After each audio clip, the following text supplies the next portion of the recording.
semuanya, selamat pagi, siang, sore, malam, atau kapanpun teman-teman menyaksikan tayangan ini. Bagaimana kabar teman-teman pada hari ini? Semoga dalam keadaan yang sehat dan tanpa kekurangan suatu apapun. Pada kesempatan ini, kita akan membahas mengenai Assessing the Training Groups yang akan dibawakan oleh saya Karen dan rekan saya Jessica.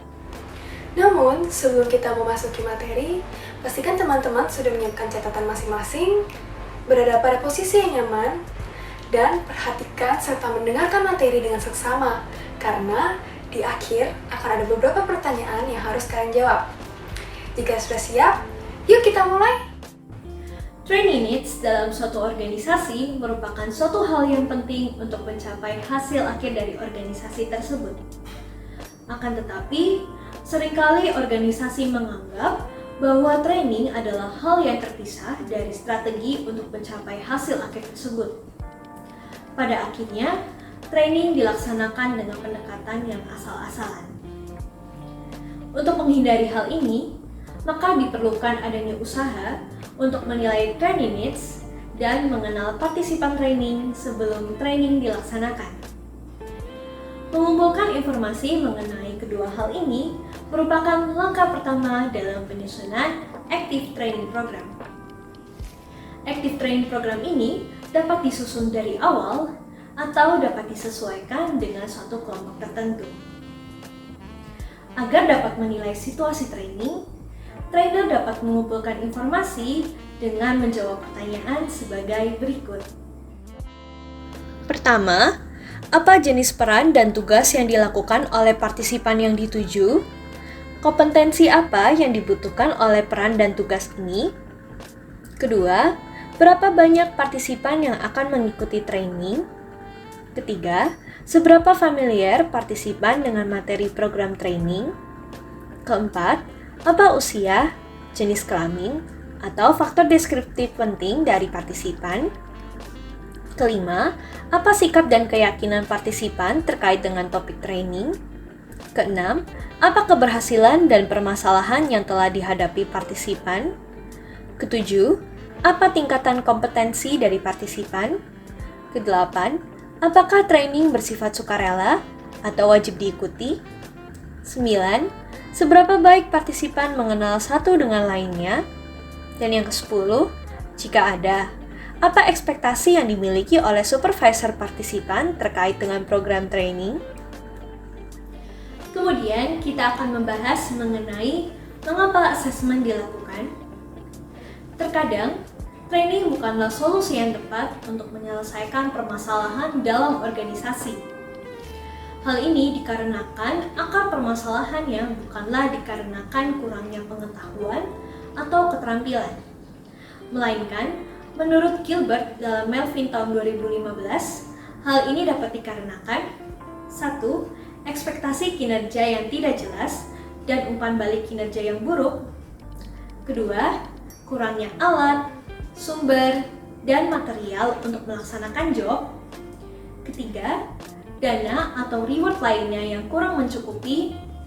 Keempat, ketidaksesuaian antara keterampilan karyawan. Dan yang kelima adalah kurangnya jaminan keamanan job. Pada akhirnya, untuk mengembangkan program training, trainer perlu menentukan apakah training merupakan solusi yang tepat untuk mengatasi permasalahan yang sedang ditangani. Untuk melakukannya, diperlukan proses assessment yang mencakup 3 langkah. Langkah yang pertama, tentukan permasalahannya dengan mewawancarai klien, menemukan masalah yang mendasari, dan mengidentifikasi pemangku kepentingan utama. Langkah yang kedua adalah konfirmasi permasalahan dengan mewawancarai pemangku kepentingan, serta menilai efek dari permasalahan terhadap organisasi. Dan langkah yang ketiga adalah mencari solusi dengan mengidentifikasi kemungkinan tindakan, serta mendapatkan konsensus mengenai rencana tindakan. Jika permasalahan dapat diatasi dengan training, maka beberapa bentuk assessment diperlukan untuk menentukan konten dari training. Sebagai contoh, mungkin suatu kelompok telah mendapatkan topik training dan saat ini membutuhkan keterampilan dan pengetahuan yang lebih maju.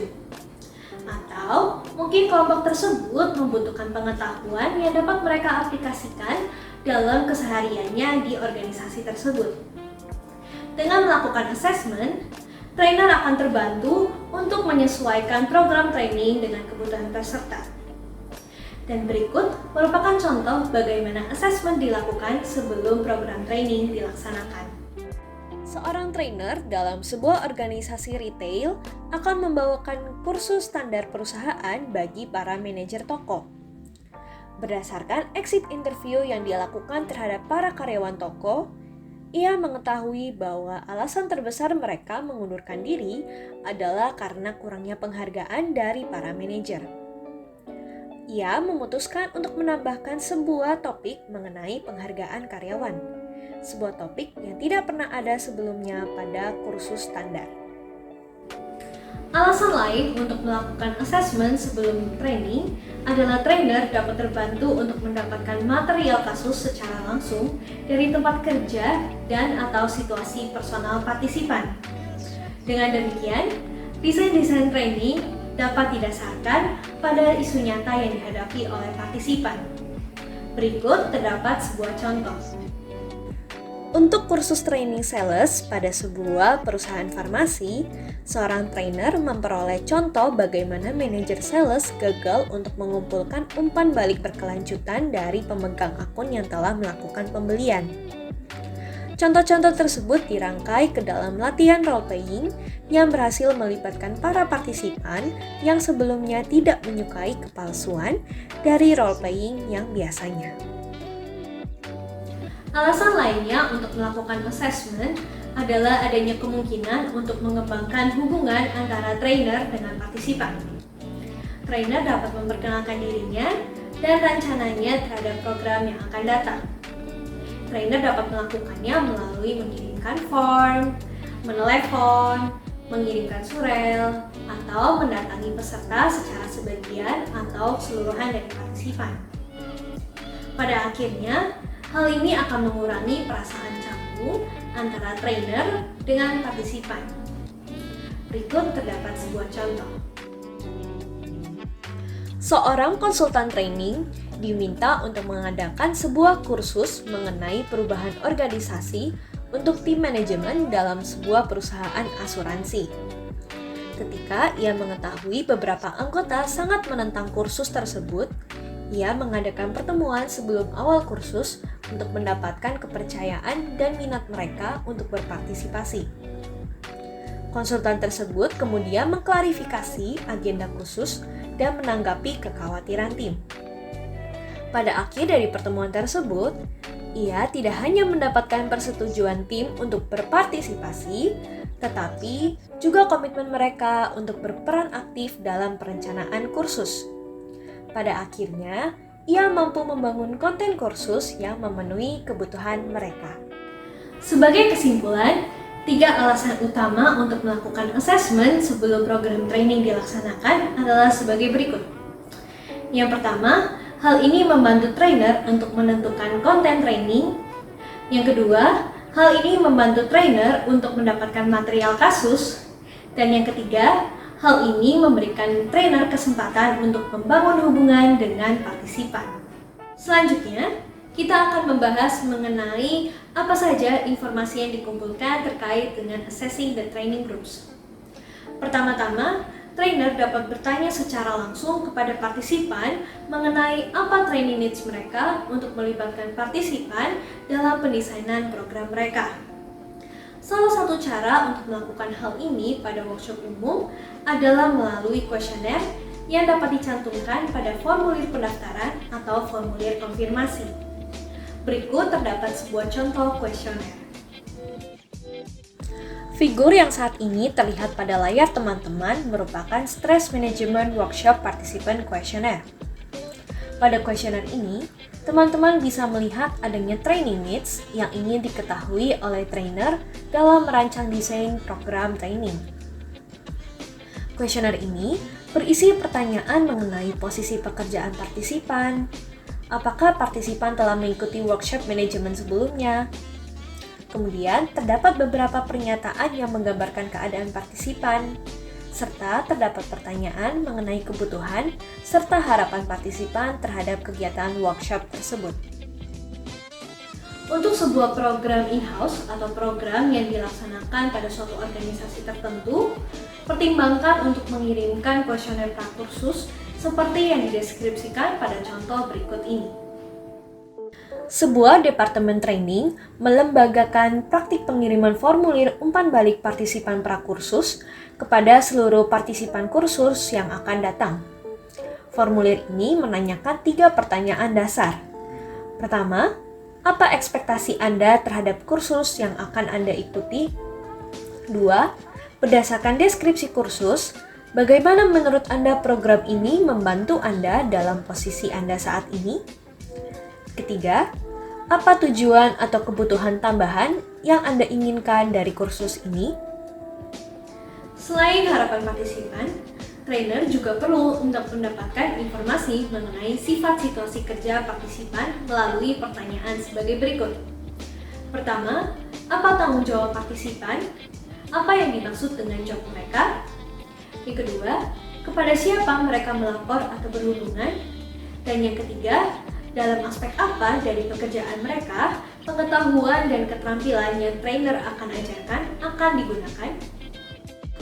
Sebagai contoh, jika seorang trainer diminta untuk mengadakan sebuah program tentang manajemen rapat, maka perlu diketahui sejauh mana pekerjaan partisipan melibatkan rapat tim atau seperti apa rapat yang diadakan untuk dapat menyusun desain training yang tepat. Hal penting lainnya adalah informasi mengenai pengetahuan, keterampilan, dan sikap partisipan yang dapat diketahui melalui pertanyaan berikut.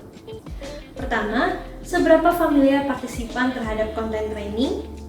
Kedua, seberapa besar kemungkinan mereka untuk mempraktikkan atau memanfaatkan keterampilan yang telah didemonstrasikan kepada mereka sebelumnya? Dan yang ketiga, bagaimana perasaan mereka terhadap topik training? Apakah mereka menghargai pentingnya topik tersebut? Misalkan seorang trainer sedang merancang sebuah program tentang keterampilan pembinaan dan konseling bagi para manajer.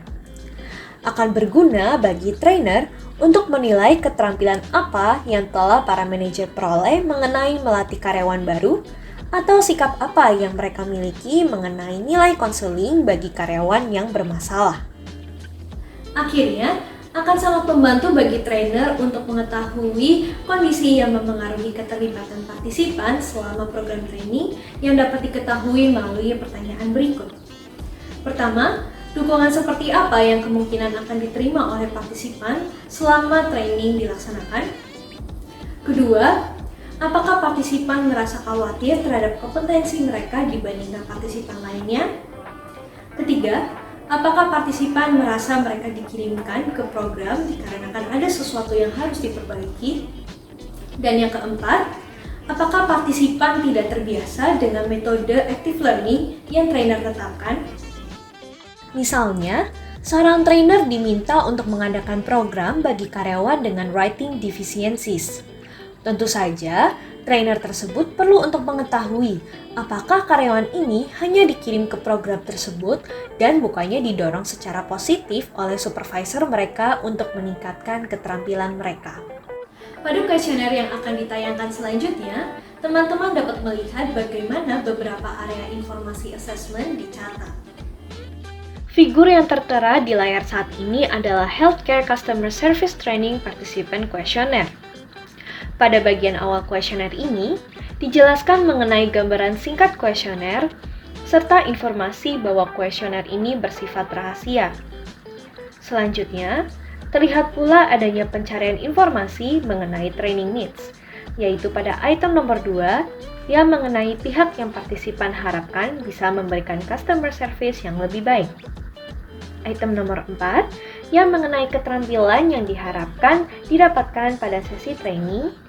Dan item nomor 7 yang mengenai satu alasan yang membuat partisipan kesulitan untuk menyediakan customer service yang baik. Kemudian, terdapat pula pencarian informasi mengenai sifat situasi kerja. yaitu pada item nomor 3 yang mengenai tingkat kesulitan bagi partisipan untuk menyediakan customer service pada beberapa situasi yang tersedia. Item nomor 5 yang mengenai situasi yang menantang saat ini untuk memberikan customer service yang baik. Dan item nomor 6 yang mengenai situasi saat ini yang ditemukan sulit untuk memberikan customer service yang baik.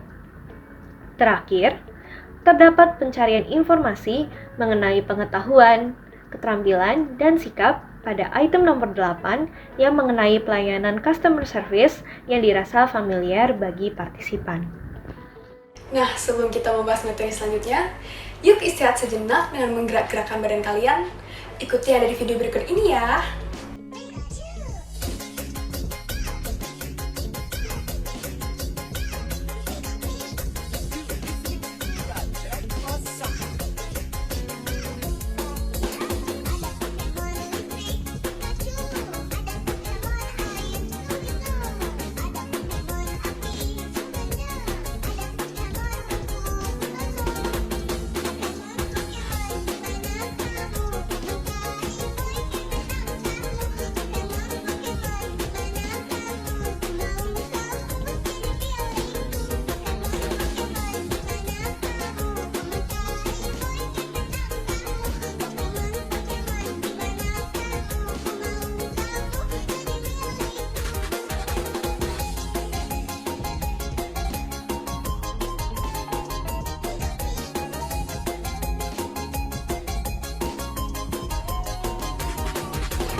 Oke, setelah kita membahas mengenai assessment dan informasi apa saja yang perlu dikumpulkan, di sini kita akan membahas mengenai teknik pengumpulan informasi tersebut. Terdapat 9 teknik yang bisa digunakan untuk mengumpulkan informasi assessment, dan ke-9 teknik ini bisa dengan mudah digabungkan. Nah, apa saja sih ke-9 teknik itu? Yuk kita bahas satu persatu. Yang pertama adalah observasi. Nah, teman-teman pasti sudah tidak asing lagi dengan yang namanya observasi.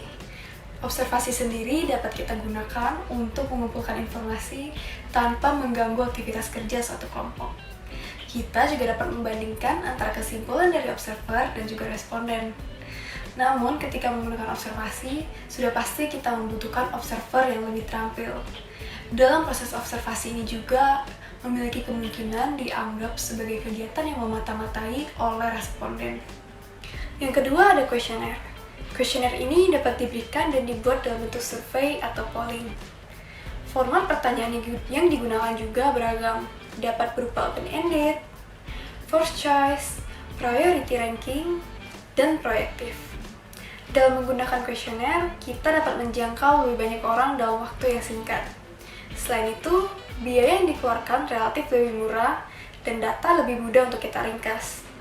Namun, dalam menggunakan kuesioner, kita terbatas dalam menetapkan penyebab suatu masalah serta solusinya. Kita juga memerlukan waktu yang lebih banyak untuk mengembangkan instrumen yang efektif. Yang ketiga adalah key consultant. Key consultant sendiri berperan untuk menjaga informasi terkait training needs suatu kelompok tertentu, misalnya anggota asosiasi atau ketua dewan. Ketika training needs telah teridentifikasi, maka data akan dikumpulkan oleh konsultan menggunakan interview, group discussions, dan kuesioner. Kelebihan dalam menggunakan key consultancy ini adalah sederhana dan murah untuk dilakukan. Kita juga akan mendapatkan beberapa masukan dari individu sesuai dengan perspektif mereka sendiri. Misalnya, area apa saja sih yang menjadi kebutuhannya? Namun, kekurangan dari key consultant sendiri adalah cenderung terdapat bias karena melihat training needs dari perspektif pribadi atau organisasi itu sendiri. Keempat adalah print media. Print media dapat mencakup jurnal profesional, berita, majalah, dan publikasi internal. Print media merupakan sumber informasi yang sangat baik untuk memperjelas kebutuhan yang sebenarnya dan memberikan informasi yang terbaru. Namun, kekurangan dari print media adalah dapat menjadi suatu masalah ketika data dianalisis dan disintesis ke dalam bentuk yang dapat digunakan. Kelima adalah interview. Seperti yang teman-teman ketahui, interview dapat dilakukan baik secara formal atau tidak formal, dan juga terstruktur atau tidak terstruktur. Interview juga dapat dilakukan secara langsung melalui telepon, di tempat kerja, atau jika di kondisi saat ini, kita bisa menggunakan Zoom atau Google Meet.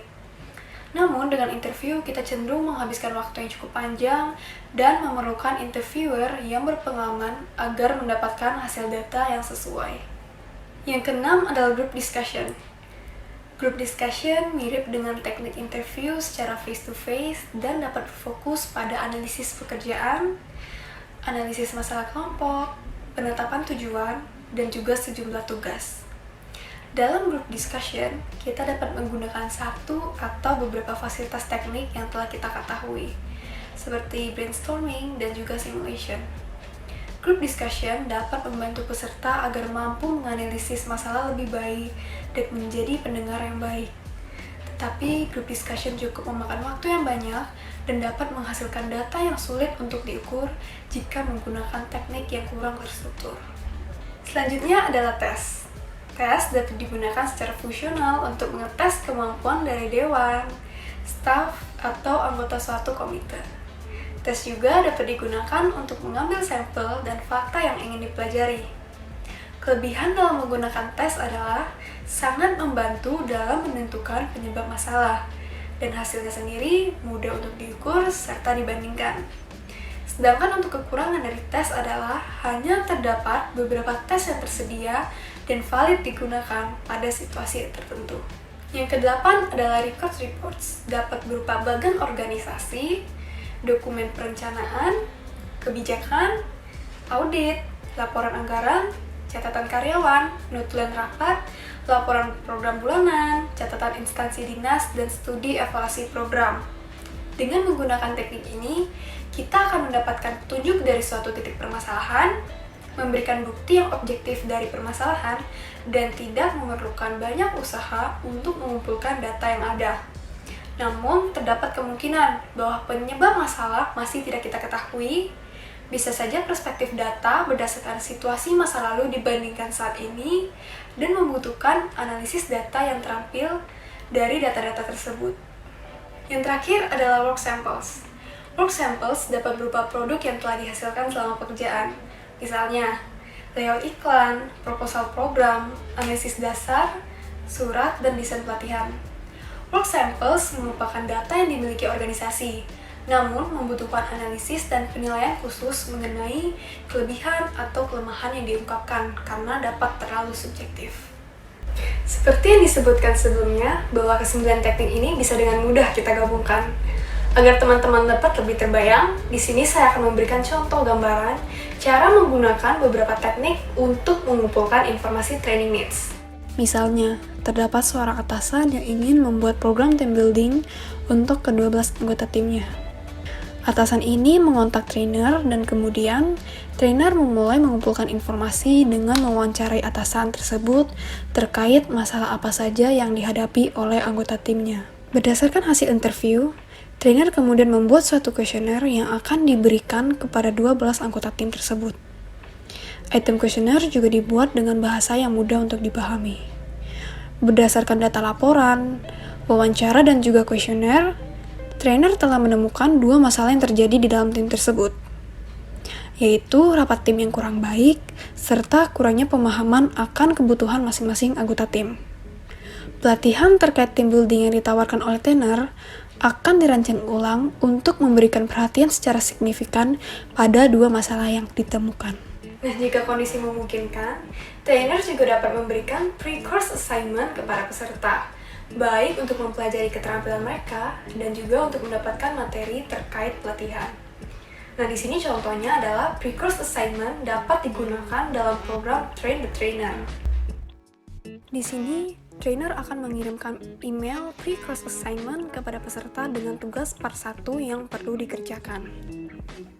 Ketika tugas part 1 telah dikerjakan oleh peserta dan dikembalikan, trainer dapat menilai seberapa baik peserta dapat menentukan tujuan dari training. Tugas ini juga digunakan sebagai latihan dalam program training. Ketika selesai, peserta diminta untuk menulis kembali pernyataan tujuan mereka sendiri. Tugas part 2 juga berfungsi untuk memberikan materi khusus terkait program training. Dalam mengumpulkan informasi-informasi asesmen tersebut, tentu tidak semua situasi akan selalu ideal dan bisa saja terjadi beberapa hambatan. Misalnya, program pelatihan yang sudah harus dengan segera kita rancang dan juga dilaksanakan. Namun masalahnya, kita masih tidak mengenal dan mengetahui apa yang menjadi kebutuhan para peserta. Nah, di sini terdapat beberapa rekomendasi yang dapat dilakukan untuk mengatasi hal tersebut. Yang pertama, coba hubungi kontak person yang sudah kenal dengan peserta. Lalu, coba tanyakan kepada orang tersebut terkait 10 pertanyaan dasar yang sudah ditunjukkan di awal video. Misalnya, berapa banyak peserta yang akan mengikuti training, atau apa tingkatan kompetensi dari para peserta. Yang kedua, coba menghubungi beberapa peserta yang dikenal, lalu perkenalkan diri dan memberikan beberapa pertanyaan utama. Kita juga bisa meminta bantuan kepada contact person untuk mengatur jadwal interview. Dengan cara ini, kita berharap bahwa respon yang diberikan oleh peserta dapat mewakili sejumlah kelompok besar. Yang ketiga, minta materi yang relevan untuk dikirimkan kepada kita yang dapat membantu, seperti survei, catatan rapat, dan catatan penting lainnya.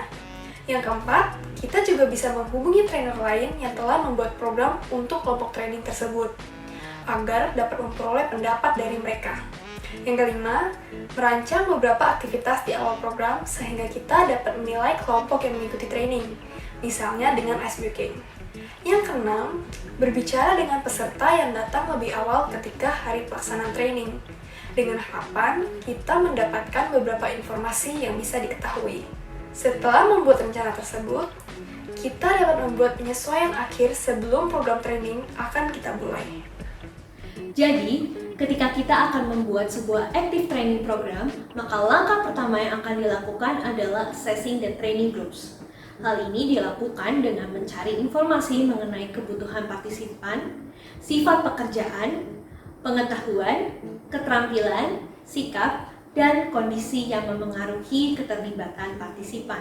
Dalam mengumpulkan informasi tersebut, kita bisa menggunakan berbagai macam teknik, seperti observasi, kuesioner, key konsultan, print media, tes, interview, group discussion, records reports, dan work samples. Kalian juga bisa menggunakan worksheet assessing training needs sebagai bahan acuan. Sekian materi mengenai assessing the training groups. Jika ada pertanyaan yang ingin kalian ajukan, silakan tulis di kolom komentar atau bertanya langsung melalui forum diskusi. Jangan lupa juga untuk mengisi Google Form dengan cara scan barcode di layar teman-teman atau melalui link di deskripsi ya. Kami harap teman-teman dapat memahami materi hari ini. Sampai jumpa di kesempatan.